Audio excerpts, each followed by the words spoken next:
conectándose. Vamos a dar comienzo entonces a la segunda clase de este curso de ulearning.net, que está soportado y apoyado por la Fundación DAISIM, con la idea de un curso de liderazgo y trabajo en equipo en cirugía, dos cosas que, según estamos viendo en las diferentes clases, es algo más que necesario para el trabajo del cirujano moderno. Hoy tenemos la suerte de contar con la licenciada Mariana Lozano, que nos va a hablar sobre la importancia de la visión múltiple para el cirujano moderno. Su currículum está en la página de ulearning.net. Bueno, le agradecemos muchísimo y bueno, Mariana, desde el doctor Cano de Jujuy, desde el doctor Javier Atala de Brasil, desde Tucumán y de bueno, todos otros lugares de América Latina y de Argentina, te estamos escuchando. Muy bien, muchas gracias, Mariano. Es un gusto entrar en contacto con todos ustedes. Buenas tardes. Agradezco a la Fundación DAISIM la posibilidad que me brinda de compartir con ustedes el trabajo que venimos realizando desde Newfield Consulting en formar equipos de alto desempeño. ¿Qué es lo que hacemos nosotros desde Newfield Consulting? Formamos en competencias directivas genéricas, y ustedes dirán qué nombre quizás extraño. Es algo muy sencillo, son competencias que coordinan el conocimiento que ustedes ya tienen o que van incrementando con el tiempo. El conocimiento de su realidad funcional, del trabajo que ustedes realizan. Y para poner un ejemplo, una competencia coordinadora de conocimiento es saber marcar sentidos del trabajo que se realiza el equipo. Implica estas competencias coordinadoras, el trabajo en equipo, es poder brindar límites, saber comunicar brechas de aprendizaje, poder brindar juicios críticos, poder coordinar actividades y trabajo en equipo cada vez más necesarios en nuestras realidades de trabajo y cada vez más necesarios en los equipos de cirugía. Y me gustaría comenzar quizás con una pregunta que surgió de una entrevista realizada por la Fundación DAISIM, que le hicieron a más de 600 cirujanos, cuya población se dividía en mayores de 40 años y menores de 40 años. A los mayores de 40 años le preguntaron si ellos consideraban que escuchaban a sus equipos de trabajo y el 60% respondió que sí, en forma afirmativa, que sí, escuchaban a sus equipos de trabajo. Esa misma pregunta fue reformulada para los menores de 40 años y la respuesta es que no se consideraban escuchados ni eran tenidos en cuenta al momento de la toma de decisiones y al momento de tomar decisiones efectivas en su realidad de trabajo. Y acá, ¿con qué nos enfrentamos? ¿Quién tiene la verdad en esto? ¿El que dice que realmente escucha o el que dice que no está siendo escuchado? Quizás tenemos aproximaciones distintas sobre un mismo fenómeno, porque el fenómeno en sí, siguiendo el mismo ejemplo, el fenómeno de la escucha, es inocente. Somos nosotros los que le brindamos un sentido diferente. Quizás para un jefe de servicio, en un sanatorio, escuchar a alguien implica estar sentado frente a su computadora y decir, sí, habla que te escucho, y sigue concentrado en su tarea, en su computadora. El asistente, el miembro del equipo que está al lado, considera de que esa no es una forma de escuchar a alguien, no se siente considerado, no distingue que hay un cambio, no siente que sus ideas han sido incorporadas y por lo tanto no se siente escuchado. ¿Qué quiero traer con este ejemplo concreto y que me ha permitido brindar la Fundación DAISIM de una encuesta que ellos mismos han realizado? Que como dice el Talmud, vemos las cosas no como son, sino las vemos como somos. Nosotros vemos distintas realidades a través de una lente formada por nuestra historia, por nuestra experiencia, por distinciones que vamos incorporando de acuerdo a la formación que tenemos, a los valores que tenemos, a los sistemas por los que vamos pasando. La forma como vemos las cosas es solo la forma como las vemos y responde a una historia, a una estructura de comportamiento, a una especialización que vamos realizando en distintas áreas. A ustedes les debe pasar a menudo en reuniones interdisciplinarias entre distintas especialidades, en que algunos distinguen algo y otros distinguen algo diferente de acuerdo a la formación que han tenido y a los valores que tienen incorporados, a los sistemas de formación por los que han transitado, ven cosas diferentes. ¿Y esto qué quiere decir? ¿Hay una sola verdad? No. Quizás vemos aspectos distintos del mismo fenómeno que los vamos tiñendo de significados diferentes de acuerdo al tipo de observador. Por eso, esto que nosotros denominamos observador, pero que es una forma de nombrar a las cosas, ustedes pueden poner el nombre que les resulte más práctico, sus equipos, la organización, el sanatorio, el servicio en el que ustedes participan, tienen una determinada forma de ver las cosas, y la forma como las ven habla del tipo particular de observador que son. Y esta diferencia, en la diferencia de observadores, esta forma de mirar el mundo de manera distinta, es fundamental tenerla en cuenta, porque es muy difícil intervenir en una realidad que uno no distingue. Uno tiene que entender que hay distintos abordajes, distintas formas de ver un mismo fenómeno, de acuerdo a la formación, de acuerdo a las edades, de acuerdo a la situación que vive. Y esto trae aparejado, esta distinción de observador, nos trae aparejado esto de que hay un marco ético que me permite tener un modelo de convivencia y trabajo con el diferente. Yo respeto al diferente, lo legitimo en su diferencia y considero que aquel que no piensa como yo, el que me trae algo fuera de mi estructura, aquel que innova, lo tengo que escuchar porque considero que quizás trae algo diferente a mi mirada. Ahora bien, si yo parto de una mirada en la que considero que mi posición es la correcta, es como una coartada a que quiera imponer una forma de ver las cosas, ya que lo considero correcto y muchas veces llegando a la violencia. Y un eje central de las competencias directivas genéricas es el lenguaje. Nosotros consideramos que cada vez más el lenguaje es una competencia coordinadora de conocimiento. Nos manejamos en nuestras realidades laborales conversando. Ingresamos a una organización y aceptamos a través de una conversación.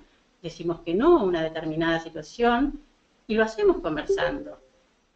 Le abrimos un mundo. Muchos de nosotros hemos pasado quizás por situaciones en las que nos han dicho los declaro marido y mujer y nuestro mundo cambió. Ha sido una conversación que nos ha abierto mundos.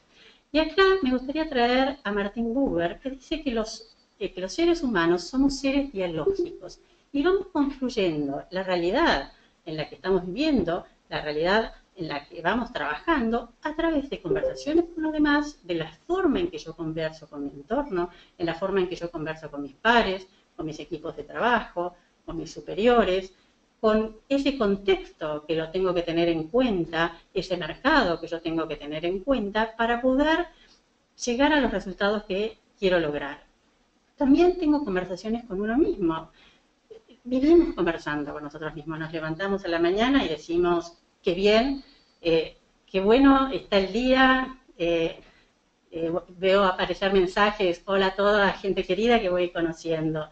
Nos levantamos a la mañana y decimos, qué bien, qué bueno, que estoy contento de comenzar este día, estoy contento con lo que estoy realizando, y eso abre un mundo diferente. Me levanto a la mañana y digo, acá no se puede hacer nada, esto me inhabilita para realizar acciones que considero que son necesarias para mi equipo. Y también otro tipo de conversación que son muy importantes a tener en cuenta son estas conversaciones con el misterio de la vida, nuestra trascendencia, cómo queremos trascender, qué queremos dejar, cuál es el destino al que queremos llevar. Consideramos entonces que el lenguaje no es meramente descriptivo. Yo no estoy describiendo algo que está ahí, sino a través del lenguaje genero realidad y es una acción transformadora.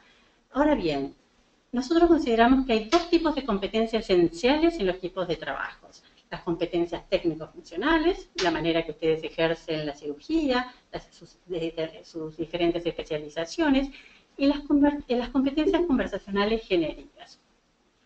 Y consideramos que la acción es la palanca de la transformación. Acá no valen las buenas intenciones, si realmente quieren realizar cosas, pero los resultados no se logran. Es la acción transformadora que logra determinados resultados la que rige el resultado final. Y la acción de por sí transformadora consideramos que es la acción de aprendizaje. Y es esa acción que transforma y empodera nuestra capacidad de acción. Y para que sea un poco más claro en lo concreto, nosotros utilizamos un modelo que denominamos OSAR, que tiene en cuenta el observador, como el participante, el miembro de un equipo, al sistema, a la forma que accionamos y a los resultados que tenemos. ¿Y desde qué lugar? Nosotros consideramos que los resultados que tienen en sus organizaciones de trabajo, en sus sanatorios, en sus consultorios, los que funcionan, adelante, todo bien, no hay por qué modificarlo. Ahora bien, frente a esos resultados que no funcionan, eso con el que yo no estoy de acuerdo, en donde mi equipo no trabaja como a mí me gustaría que trabajara, tengo que empezar a ver qué tipo de acciones realizo que me llevan a esos resultados. Pongamos un ejemplo. No estoy de acuerdo en la manera en que se sistematiza la información de mis historias clínicas para lograr buenos trabajos científicos, no tengo bien sistematizada mi información. Digo, hasta el momento lo venimos realizando en forma analógica, con distintos papeles que van y vienen en cajones y carpetas. Hacemos acciones diferentes a través de digitalizar esta información. Pero ¿qué pasa? Digitalizo la información y no logro que los resultados se produzcan.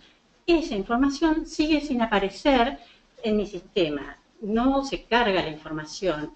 Tengo que analizar quizás acá un tipo de aprendizaje diferente que apunta al observador, al tipo de mirada que se tiene evaluando qué tipo de participante de mi equipo tengo yo, qué tipo de evaluación tengo que realizar. Una de primer orden, un aprendizaje que solamente impacte en una forma, en un sistema diferente, en donde he gastado quizás mucho dinero, pero logra solamente hacer eficiente una forma ineficiente de lograr un resultado, o quizás apunto a un aprendizaje de segundo orden, en donde me pongo a analizar en qué manera yo puedo fijar determinados estándares, de qué manera yo he fijado límites a mi forma de observar esta acción concreta, de lograr los resultados y quizás lograr aprendizaje más profundo de tipo transformacional que cambia el tipo de persona que está operando en esta realidad,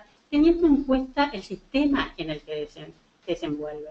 Digamos, esta persona la hago partícipe, brindándole el sentido de lo que yo quiero en una acción determinada, con resultados ya preestablecidos, con estándares a los que yo apunto, que quizás no habían sido dados en un primer momento. Tanto el líder como el participante de este equipo ha realizado cambios en este observador, en este participante, en donde considera al otro y le habla al otro de una manera diferente en la forma de coordinar las acciones de trabajo para lograr los resultados como equipo que están buscando. Por eso llegamos a una noción de gerencia que es como más similar a un arte de garantizar determinados resultados en un tiempo determinado y en un entorno cambiante, que es normalmente complejo y competitivo. La gerencia entendido como la competencia del adulto que en un modelo de reflexión-acción frente a acciones que no son funcionales, frente a acciones que no dan los resultados necesarios, reflexiona consigo mismo, reflexiona con su equipo y analiza qué acciones diferentes tiene que realizar y qué tipo de aprendizajes consigo mismo tiene que llevar adelante para lograr los resultados.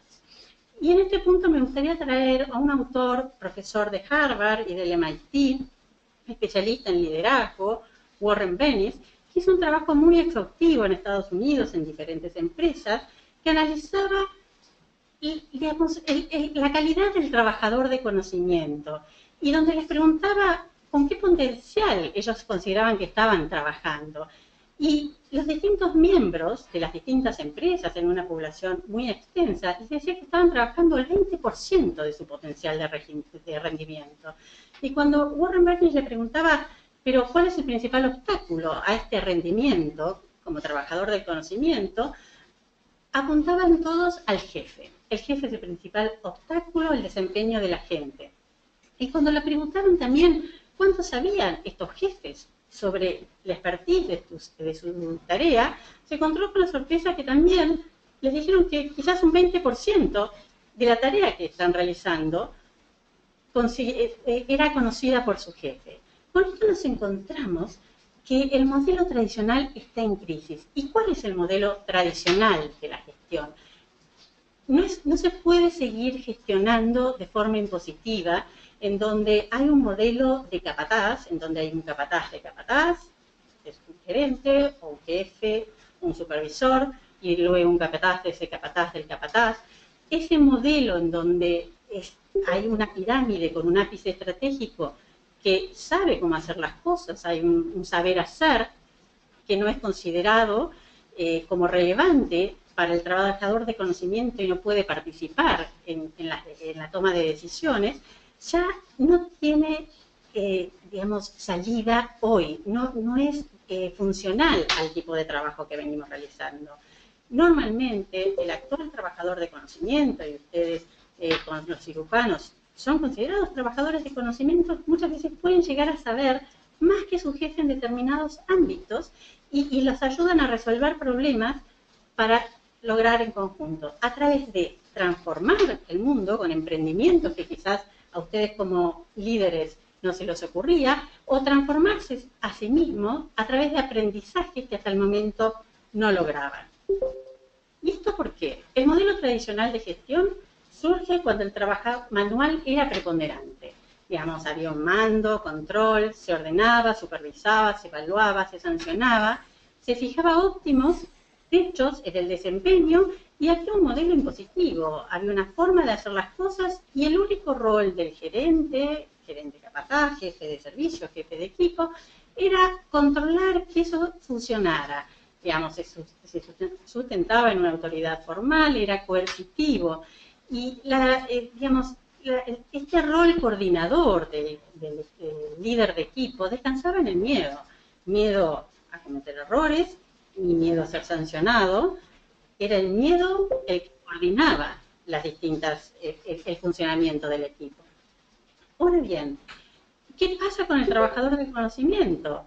Vemos que esto que era relevante para el trabajador de tipo manual, hoy con el trabajador del conocimiento ha cambiado. Tenemos una tarea individual, ustedes saben realizar determinadas funciones en sus distintas especialidades, pero también tienen que tener actividades de coordinación con otros, porque cada vez más las tareas en equipo que son importantísimas en los distintos servicios, en los hospitales, y hay un trabajo reflexivo de aprendizaje en el que tienen que ir aprendiendo de qué manera comunicarse con sus equipos, de qué manera comunicarse con las nuevas generaciones, de qué manera comunicarse con distintas especialidades, teniendo en cuenta esa diferencia. Hoy el trabajador del conocimiento tiene que ser también un agente conversacional, tiene que manejarse a través de las conversaciones de una manera eficiente, a través de fijar criterios, fijar estándares, generar una autonomía responsable en su gente, gestionando por resultados, fijando resultados a los que se quiere lograr y controlando procesos en donde se pueden fijar los procesos o delegando que sus equipos al mismo tiempo diseñen los procesos para lograr los resultados, generando espacios de protección, que se relegitime el error para generar nuevo aprendizaje. Por supuesto que esto no lo vamos a hacer dentro de un quirófano, porque esto me da pie a empezar a incorporar lo que denominamos el trabajador de enfoque único y de enfoque múltiple. El enfoque único es sumamente efectivo al momento de lograr resultados y es el que normalmente se utiliza en un quirófano. Ahora bien, el error comienza a ocurrir cuando ese enfoque único comenzamos a trasladarlo a distintas áreas a las que no aplica. Entonces, esto, implica determinados riesgos, utilizarlo en determinados ámbitos, pero sí utilizarlos en condición que me permita el aprendizaje de mis equipos de trabajo. Y los factores del nuevo modelo de gestión tratan de disolver el miedo y que comience a intervenir la confianza en los equipos para generar un espacio emocional comienza a generarse un liderazgo de tipo emocional que predispone a un entramado diferente, una forma de relacionarme con mi equipo de manera diferente, en donde ya no hay un solo líder y una cantidad de personas que trabajan con mi equipo, sino que hay un líder de líderes que fija pisos para que la gente crezca y pueda desarrollar su capacidad de iniciativa. Y dice, bueno, que me sorprenda la gente que trabaja conmigo para lograr resultados distintos. Ahora bien, esta nueva forma de gestionar tiene ciertas dificultades. En el antiguo modelo, y que es antiguo porque considero que quizás no tiene la relevancia para los trabajadores de conocimiento actuales, pero es muy actual en muchísimos ámbitos de nuestra vida de trabajo, es sencillo quizás ejercer esto de la gerencia o el liderazgo de equipos. Basta con conferirle un determinado poder de mando y ese poder de mando se ejerce. Ahora bien, día a día la autoridad se va ganando en estas nuevas formas de liderazgo a través de la ascendencia que yo puedo tener, una autoridad informal, en donde yo tengo que ganar a través de conversaciones esta autoridad con colegas, con clientes, con posibles aliados, con proveedores, con autoridades políticas.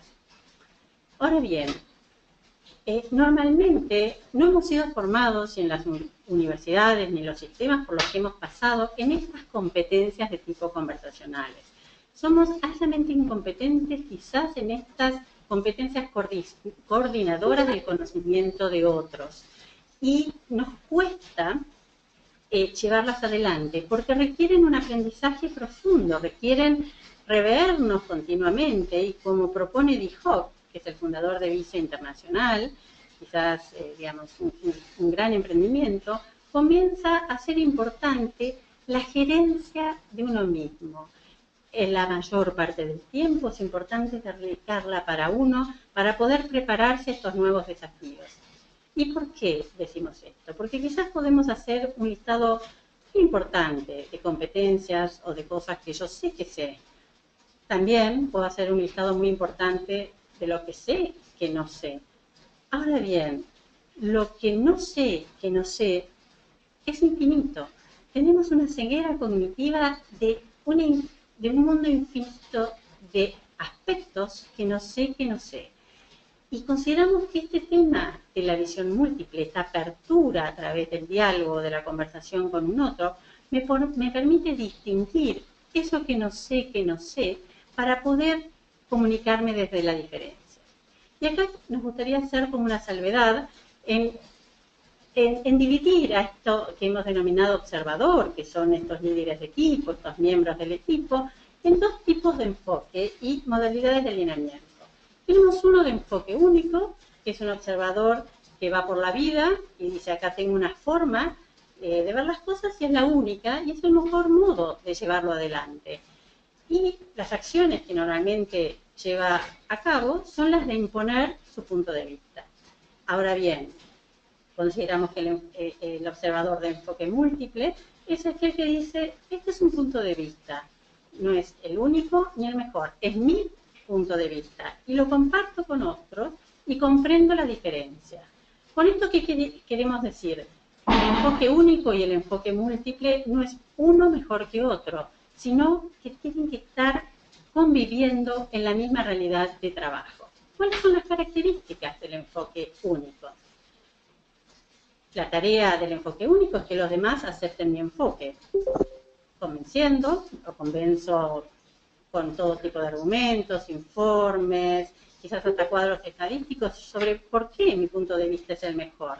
Si no logro convencer, quizás paso el paso siguiente y digo, bueno, pensá como quieras, pero acá, en mi equipo, en mi área de trabajo, se hace lo que yo considero mejor. Y los subordino, pensá como quieras, pero se hace como yo pienso. Ahora, si esa persona sigue sin hacer lo que yo considero que es más valioso y no acepta mi enfoque, lo neutralizo. Lo mando a esas Siberias organizacionales que toda organización tiene para que su efecto sea mínimo. no tenga un efecto inmediato en mi hacer concreto.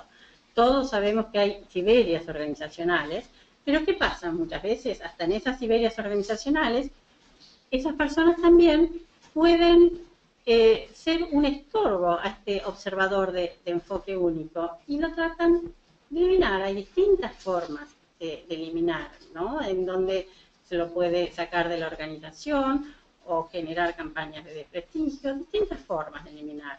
Las expresiones más comunes de estos enfoques únicos es esto es así, como no entendés, y el ideal ético quizás es la tolerancia. Te tolero hasta que llegues a mi punto de vista. Si no llegas a mi punto de vista, no tengo otra cosa que sacarte del sistema. Ahora bien, el enfoque múltiple entiende la legitimidad de nuestras diferencias y las acciones tratan de integrar puntos de vista para expandir posibilidades. Digamos, son expresiones como que yo pienso distinto, pero es interesante lo que me decís, y el ideal ético es el respeto, respetar a ese que piensa diferente, respetar esa diferencia. Un comportamiento de enfoque único, generalmente podemos decir que tiene un observador que dice, las cosas son como yo las veo, no hay caso que entiendan, tengo que lograr que ellos hagan lo correcto, ellos persiguen intereses mezquinos, normalmente el que piensa diferente, el que tiene otra mirada sobre las cosas, se los pone o en un lugar del mal o en un lugar en donde consideran que está generando un daño y mi rabia está justificada. ¿Qué acciones puedo realizar? Quizás como muy... digamos, lo mejor que puedo llegar a hacer es ser diplomático, referirme al trabajo y no personalizar, conducirlos a aceptar mi punto de vista a través de preguntas, tener poco interés por entender la raíz de nuestras diferencias. No me pongo a escuchar al otro en sus diferencias. Comienzo a hablar para generar respuestas y no para escuchar y entender la raíz de las diferencias. Muchas veces no les ha pasado de, digamos, una característica de los equipos de alto desempeño es que tienen un buen equilibrio entre el enfoque único y el enfoque múltiple. En los equipos de alto desempeño yo me siento escuchado y al mismo tiempo escucho al otro, me siento entendido y puedo entender al otro en su diferencia. No sencillamente hablo solamente en los momentos que considero que tengo que hablar y me preparo para las respuestas. ¿Y a qué resultados generalmente llego? Inmovilidad o concesión, concedo lo que quieren, ya me han cansado, que hagan lo que quieran, o no hago nada. Las raíces del problema persisten, cada uno ve al otro como el problema y en la superficie se mantiene la calma. Ahora bien, puedo realizar cambios tácticos en donde quizás esto de ser más diplomático, lograr determinadas conversaciones diferentes, pero llega un punto en que tiende a reforzar mi punto de vista. Ahora bien, puedo establecer quizás alternativas posibles de cambio. Y muchas veces sigo insistiendo con una forma de ver las cosas igual, genero las mismas acciones y los resultados permanecen iguales. Pero muchas veces a mí me ha tocado entrar a organizaciones de trabajo en donde quieren pensar lo mismo, hacer lo mismo y obtener resultados diferentes. Evidentemente que esta ecuación no resulta. Ahora bien, muchas veces me ha tocado ver que sigue el observador igual, realiza acciones diferentes diciendo lo que piensan, pero los resultados hay que tener mucho cuidado porque las consecuencias pueden ser sumamente peligrosas. Porque ¿qué pasa? Yo como observador no generé el contexto necesario, no preparé la conversación adecuada para decir lo que tenía que decir. Quizás no era el momento adecuado, quizás no era la situación adecuada, y decir lo que se piensa solamente a veces hace intervenir a dos personas de enfoque único, pero no están trabajando en un enfoque múltiple. Ahora bien, otra posible cambio es un rediseño táctico de la acción que me lleva a un mejoramiento menor. Pero si yo rediseño mi observador, ya estoy entrando en una forma de manejarme en donde el enfoque múltiple comienza a tener lugar. hago un rediseño estratégico de la acción y comienzo a hacer cambios profundos. Quizás trayendo el ejemplo de la escucha con la que comenzamos esta charla, podríamos decir que acá me doy cuenta que quizás muchas veces ni siquiera oigo lo que me está diciendo mi colaborador, no me permito cambiar determinadas cosas en base a lo que escucho, porque la escucha es oír más interpretar. Yo interpreto de acuerdo a una determinada realidad, a una determinada vivencia, una determinada forma de hacer las cosas. Y la persona con la que comparto los equipos de trabajo van a tener distintas miradas sobre el mismo fenómeno, diferentes en la cantidad de observadores o de participantes que hacen los determinados equipos. Y es mi rol importante trabajar esa brecha de la escucha, porque la principal, resultado final de mi habla es que el otro me escuche. Si esa persona no me está escuchando, evidentemente que mi hablar es altamente efectivo. Entonces comienzo a rediseñar mi forma de ver las cosas. Cuando yo digo hay un rediseño del observador, comienzo a rediseñar esto que estoy viendo de que quizás no es la mejor manera estar en una reunión de trabajo y mirar mi computadora y decirle comienza a hablar, sino que generar un determinado entorno que me permita entender esa diferencia, me permita entender las expectativas de la persona que está trabajando conmigo, me permita conocerlo desde un lugar distinto, en sus inquietudes, en mayor profundidad, y de esa manera lograr una conectividad diferente que me permita gestionarlo. Porque como decíamos antes, es muy difícil gestionar aquello que no distingo.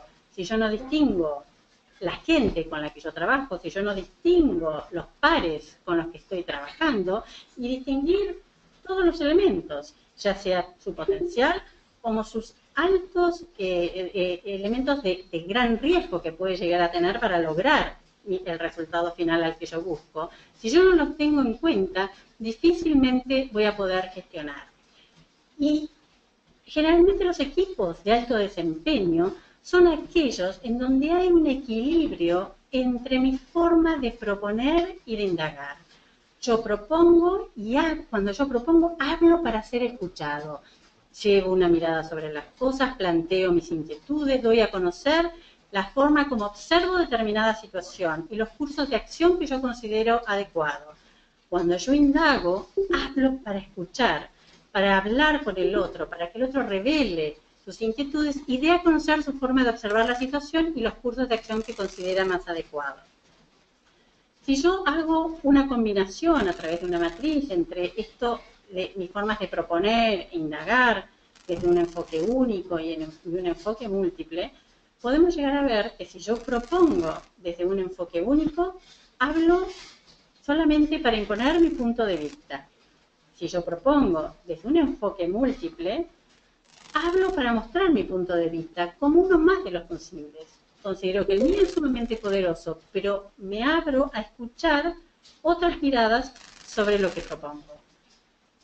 Si yo indago desde un enfoque único, no todo el que indaga opera desde un enfoque múltiple. Muchas veces indaga nada más que para conocer al otro, tener datos sobre la situación para llevarlo a mi propio punto de vista, a mi propia forma de ver las cosas. Y no me interesa lo que considere importante o las expectativas de ese otro diferente.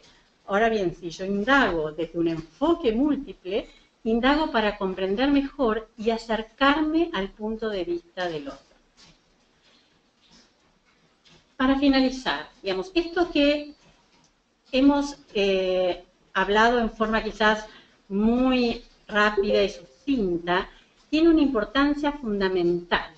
El concepto de observador, de ver que somos personas diferentes, que vemos un mismo fenómeno, de abordajes totalmente distintos, genera la riqueza de tener que conocer a ese observador diferente para poder administrar la situación mejor.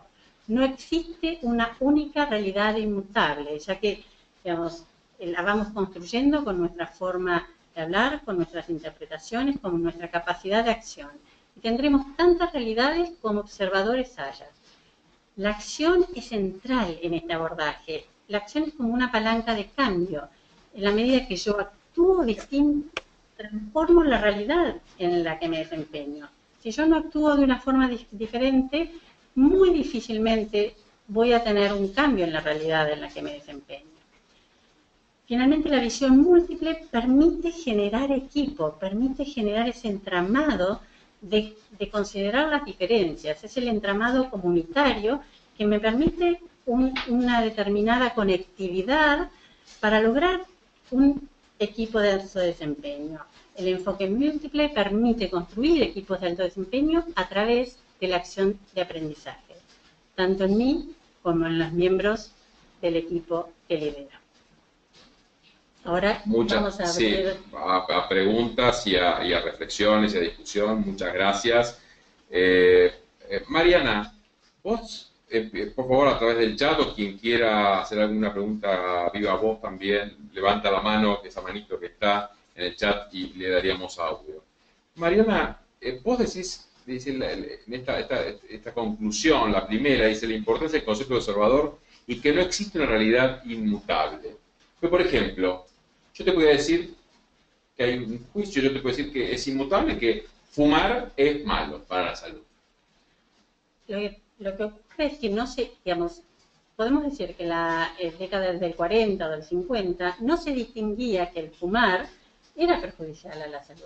En ese momento no teníamos los datos concretos, no se distinguía que esas afirmaciones eran las que iban nutriendo un concepto sobre la salud y la influencia del tabaco en la salud del enfermo. De hecho, en la década del 40, ahora que lo decís, los médicos decían que era bueno fumar porque bajaba las tensiones psicológicas, lo aconsejaban. Luego comenzaron a distinguir que, digamos, hay verdades que dejan de ser tales a medida que se van distinguiendo, las convenciones científicas también van cambiando. Uno, a medida que va distinguiendo determinados elementos nuevos, a ver, esto lo vemos también en la ciencia, van cambiando en la medida que uno puede distinguir qué elementos conforman nuevas realidades. Entonces, digamos, las verdades inmutables y absolutas digamos, no perduran en el tiempo. Eduardo Houghton dice mirá qué frase, dice, Mariana, dice el dicho que un tuerto en un mundo de ciegos es rey. Yo creo que acá en Argentina, un tuerto en un mundo de ciegos es un paria. ¿Qué me contás de esta frase? Bueno, creo que quizás es porque, bueno, no se tiene quizás las distinciones o las intenciones de ver lo que ocurre, ¿no? Me imagino que Eduardo hace referencia a que muchas veces no queremos distinguir lo que tenemos enfrente de nuestras narices sobre lo que ocurre, las diferencias que tenemos que administrar, que gestionar, pero porque en el fondo yo creo que nos dan miedo. Creo que somos altamente incompetentes en cómo gestionar desde un enfoque múltiple. El sistema educativo no nos formó para gestionar desde un enfoque múltiple. Generalmente siempre eran más molestos los que preguntaban, que, digamos, nos acostumbramos a vivir desde la respuesta y no desde las preguntas. Entonces, el ver cosas diferentes cuesta mucho porque no tenemos una formación. Por eso creemos que es sumamente importante formar en este abordaje de enfoque múltiple. ¿Es el único? No, el enfoque único es sumamente útil en muchos aspectos de trabajo. De hecho, hay un ejemplo que no sabemos si es cierto o no, pero sirve para ejemplificar lo que quiero decir, que el presidente John Kennedy, cuando quiso llegar a la Luna, reunió a todos sus especialistas y le dijo, bueno, tenemos que llegar en tal fecha a la Luna, díganme si lo podemos hacer. Y todos los especialistas le dijeron, empezaron a nombrar por qué no se podía hacerlo. Y ahí, utilizando quizás un enfoque múltiple, convocando a sus expertos en ámbitos en los que él no sabía, luego aplicó un enfoque único, es decir, ya saben cuál es la brecha en la que tienen que trabajar para lograrlo, comiencen a trabajar en ello. Vemos este equilibrio entre enfoque único y enfoque múltiple que es sumamente necesario para la acción. No sé si con esto te respondí. Está muy bien. Te cuento que Gastón André dice que perdón, porque es muy difícil para un baby boomer, o sea, la gente más grande, o sea, nosotros, escuchar y cambiar conductas que lleva adelante hace 30 años. Claro. Y por eso... A mí me asusta un cirujano que haga 30 años lo mismo, porque yo no hago nada exactamente igual de lo que hacía hace 5 años. Pero en el pensamiento, en la parte técnica, pero en el pensamiento posiblemente Gastón tiene razón. ¿Qué opinas? A ver, cuando yo decía que lo central acá es la gerencia de uno mismo, es cómo podemos ir dialogando con nosotros mismos en las competencias que tenemos a mano. ¿De qué manera somos competentes para administrar esta diversidad, este surfear olas que son a veces cada vez más difíciles, cada vez más altas, donde vienen cada vez más seguido, en donde a veces no tenemos digamos, el entrenamiento como para poder hacerlo. Por eso este aprendizaje con uno mismo, esta competencia del aprender a aprender, que es fundamental, lo brinda el enfoque múltiple. El enfoque múltiple es el que permite aprender a aprender constantemente, porque yo me pongo en contacto con todo esto que hoy no sé. Y de qué manera lo tengo que abordar de una forma diferente. Y comienzo a generar acciones diferentes que me llevan quizás al resultado con otros. Es como lo central, quizás también para un baby boomer, el tema del enfoque múltiple con otros, estar abierto al aprendizaje, el comenzar a aprender, también es una competencia de los baby boomers. Oscar Andriani, hola Oscar, si querés, Oscar o cualquiera quiere pedirnos el audio, dice: genial, son cosas que uno intuye, pero se expresaron de manera concreta y ordenada. Creo que todos nos figuramos a alguien en nuestras carreras que encajan en ambos modelos y cómo influyeron en nuestras decisiones. Sin lugar a dudas, ¿no? Los que supieron escuchar, los que no saben escuchar. Ahora, la pregunta es, ¿al qué es diferente? ¿Es una oportunidad o es un peligro para la institución, entonces? Primero que todo, al que es diferente, no hay que ponerlo digamos, en la esfera del mal, o en el error. Ya sea que piense como uno o que piense diferente, digamos, aunque consideremos que sea un aporte sumamente valioso. Es muy común que el que piensa diferente automáticamente se lo pone en un espacio en el que no nos permitimos el diálogo. Entonces es fundamental, en primer lugar, tener en cuenta esa diferencia para poder gestionarla.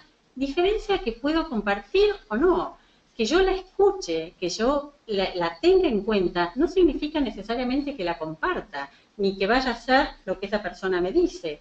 Pero sí la tengo que tener en cuenta para poder gestionarla, para poder ser poderoso en mi propuesta, para poder brindar una determinada mirada sobre la forma en que yo quiero llevar adelante el resultado que busco. Claro, Verónica dice, ¿cómo llegamos al líder si el líder cree que es dueño de la verdad, si no acepta opiniones diferentes de la de él? Es posible en la medida en que yo comienzo a generar una forma de conexión distinta. Es verdad que a veces hay sistemas y contextos sumamente restrictivos que inhiben mi capacidad de acción, pero siempre hay un espacio que yo tengo disponible. A ver, uno es el que brinda autoridad a los juicios que recibe. Quizás hasta ese espacio de saber brindar determinada autoridad a determinados juicios, sino a otros, y me refiero en cuando yo considero que si son miradas de líderes valiosas, las tendré en cuenta. Si son miradas que considero que no son valiosas, no las tendré en cuenta quizás, no les daré autoridad y empezaré a gestionar desde mi espacio de trabajo, desde mi lugar, en donde puedo lograr quizás algo distinto, para que algo distinto suceda. Siempre hay una determinada capacidad de acción que tenemos a mano y que podemos comenzar a través quizás de abordajes distintos, de conversaciones diferentes, en dar a conocer quizás, ponerme a analizar ese otro. A ver, esta persona que es restrictiva, que ejerce un liderazgo autoritario, quizás entender a qué le tiene miedo, por qué se siente quizás tan vulnerable a una mirada de alguien que piensa distinto, porque no permite este diálogo. ¿No será quizás que yo se lo digo de una manera en que esta persona siente que puede ser invalidado en su rol, que puede ser expuesto en este no saber hacer, en esto un poco que se planteaba en una pregunta anterior, de no saber llevar adelante un liderazgo en forma diferente. Antes decíamos que se generaba quizás una forma de liderazgo que no incorporaba normalmente el enfoque múltiple. Quizás esta persona no sabe cómo hacerlo y una modalidad puede ser ayudar a esta persona a que vaya incorporando de a poco una forma de liderar que incorpore estos rasgos de enfoque múltiple. Oscar, ¿estás en línea? ¿Tenés audio? ¿Tenés el micrófono, Oscar? Te escuchamos. ¿Qué tal Mariana? ¿Qué tal Mariano? Hola, Oscar. ¿La cámara? Si te damos, pedimos cámara también.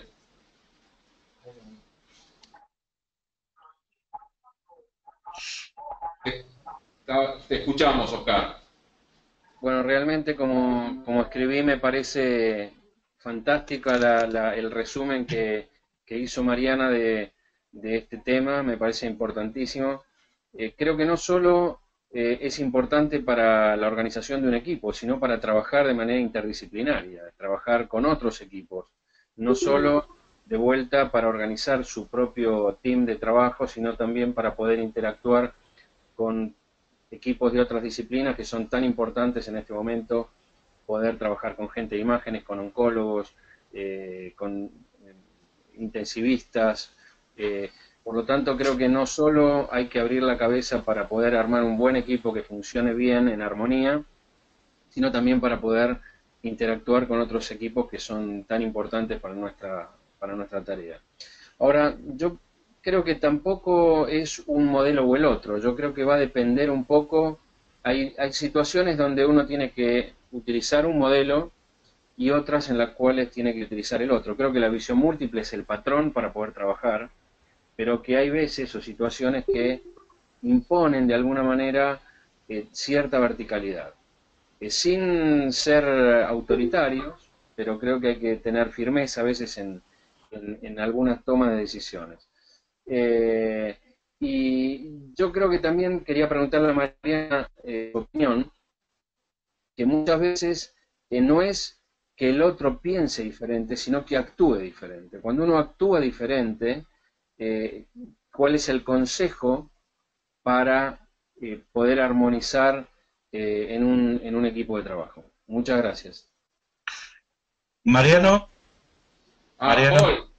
Paul, ahora te damos cámara, Paul, también Paul Lada, ¿lo tenés ahí? Bien. Paul, te escuchamos y mientras te vamos a pedir para que aceptes la cámara. Bueno, Paul, mientras te damos cámara, Mariana le responde a Oscar. Ok.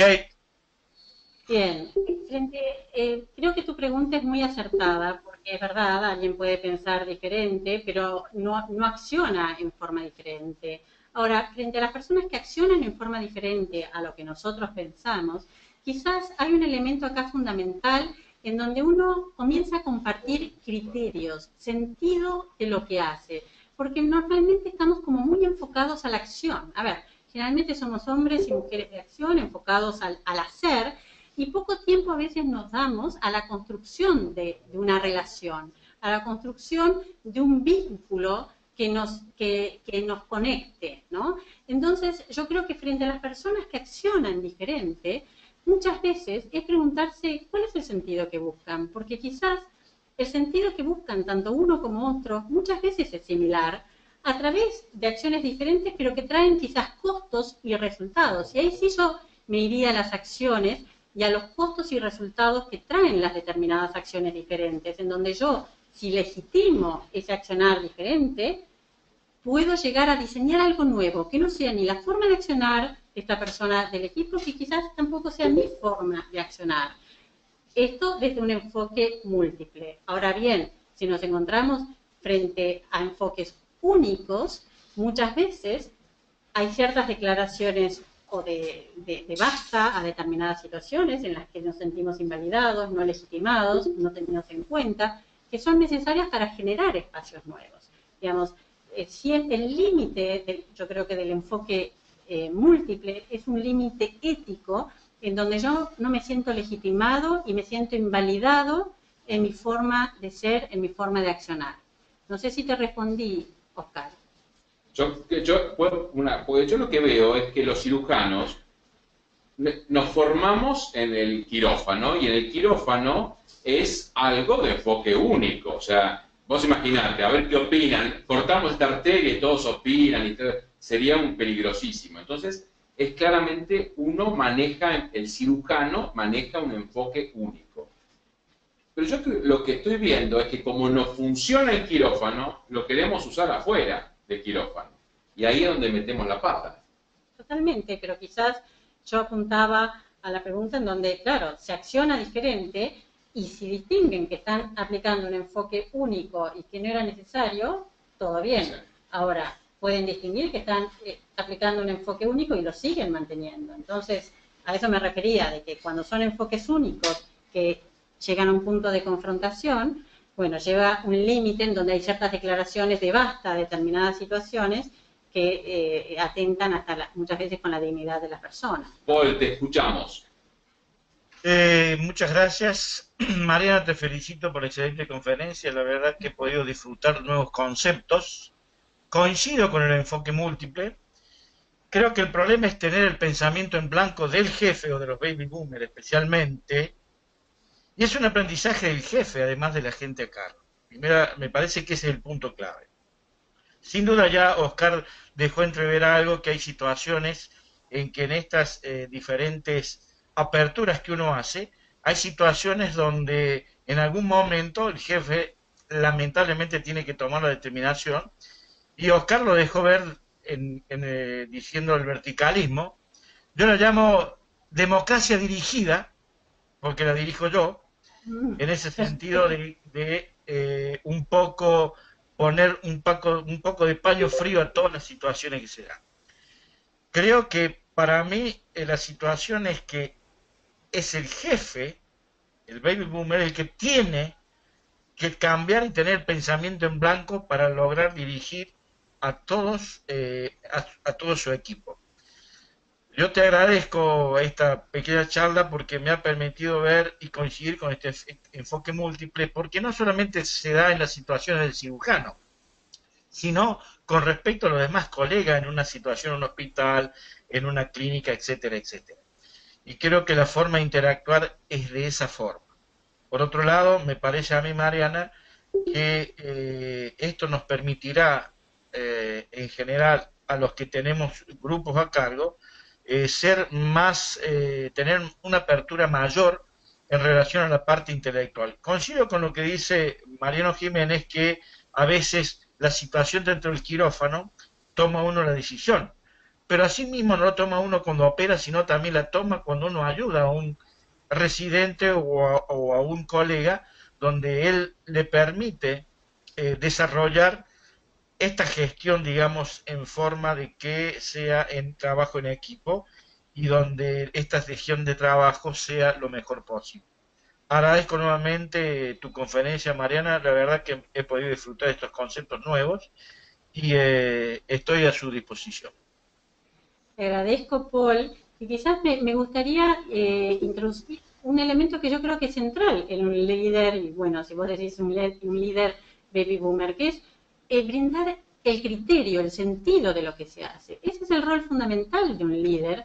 Quizás no saber todo, no pretender de que los equipos tengan nada más que una forma de aprendizaje en donde copian determinados conocimientos de este líder, sino que trabajan con su riqueza, brindan su riqueza de acuerdo a un sentido, a una orientación, a un criterio que les brinda este líder. Yo querría, entonces,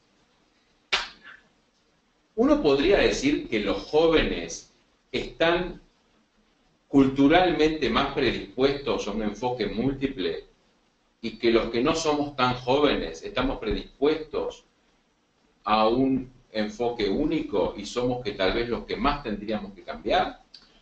No necesariamente. Por mi experiencia en el paso de distintas organizaciones, yo creo que puede ser que a los mayorcitos nos cueste un poco más adquirir ciertos conocimientos, ciertos aprendizajes en donde resulta algo nuevo. Pero he conocido muchos jóvenes que también operan desde el enfoque único, en donde su forma de ver las cosas es solamente su forma de ver las cosas. Creo que esto es un emergente sistémico, es un emergente que hace a la conectividad de los diferentes integrantes de los equipos. ¿Cómo sabemos escucharnos en esta diferencia? Porque he conocido muchos millennials que les cuesta terriblemente entender qué criterios quiere brindar un líder baby boomers. Entonces, yo creo que no es necesariamente una constante que a los baby boomers les cueste más este tipo de enfoque. Creo que es un emergente sistémico, no tenemos una cultura, no tenemos una historia, no tenemos un sistema educativo que tienda al enfoque múltiple. Normalmente, como dije anteriormente, nos preparamos para las reuniones, escuchando lo que queremos escuchar, preparándonos para las respuestas, pero no necesariamente para escuchar qué pretende, de dónde viene, qué es lo que busca ese otro que es diferente a mí, qué busca ese que tiene otra especialidad diferente a mí, qué está viendo esa persona que yo no estoy viendo. Generalmente ahí interviene el miedo que articula el enfoque único, y anulo esa posibilidad de algo diferente porque no lo sé administrar. Entonces, yo creo que esto al gestionar equipos también desde el enfoque múltiple, permite formar gente en esta mirada de las cosas distintas. Mariana, se nos está acabando el tiempo. Voy a terminar con una última pregunta de Oscar Andriani, que es un comentario y una pregunta, y que el comentario es muy parecido a lo que acabas de decir, él lo escribió justo antes que empezaras. Dice: la estructura de nuestro pensamiento se formó desde la escuela primaria con el concepto clásico, lo que hace difícil cambiarlo. Y te pregunta: ¿consideras que un coaching o una especie de auditoría externa periódica ayudaría a los grupos de trabajo en cirugía? 30 segundos para contestar. Bien, totalmente. ¿Y por qué? Porque esta mirada que yo les mostré a través de los SAR, de distinguir qué cosas nuevas tengo que aprender yo como observador, es muy difícil hacerla en el día a día de trabajo, en la acción concreta de trabajo.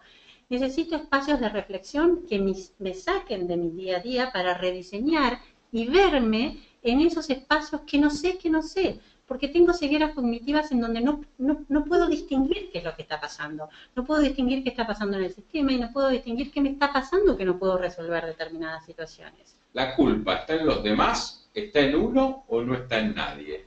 No, la culpa es una interpretación que uno genera, una interpretación rápida para salirse de la responsabilidad de asumir un trabajo concreto y de hacerse cargo de que algo se resuelva. Bueno, realmente muchísimas gracias, Mariana. El lunes que viene vamos a seguir. ¿Con qué vamos a seguir el lunes que viene? Las rutinas defensivas y su impacto en los trabajos de equipo. Cómo hay muchas cosas que se callan por temor a que entren en este circuito sistémico y se puedan poner en común y poder tener una mirada común de una resolución de problemas. O sea que a veces callar también es malo. Totalmente. No adelantemos más, vamos para el lunes que viene. Bueno, muchísimas gracias, Mariana, muchísimas gracias especialmente a Paul y a Oscar Andriani que han participado con la voz, y a todos los que han hecho preguntas, a todos los que han asistido desde diferentes países, diferentes provincias, y aquí de Buenos Aires, de Gran Buenos Aires. A todos muchas gracias, y les pedimos por favor que se tomen un par de minutos para contestar, no va a ser más que eso, contestar el cuestionario que cuando corten va a aparecer. Ese cuestionario, sobre todo las sugerencias o lo que puedan escribir también desde su propia pensamiento, nos va a servir muchísimo para ir mejorando día a día esto que es youlearning.net. A todos, muchísimas gracias y hasta el próximo curso. Hasta luego, muchas gracias por la atención recibida. Gracias.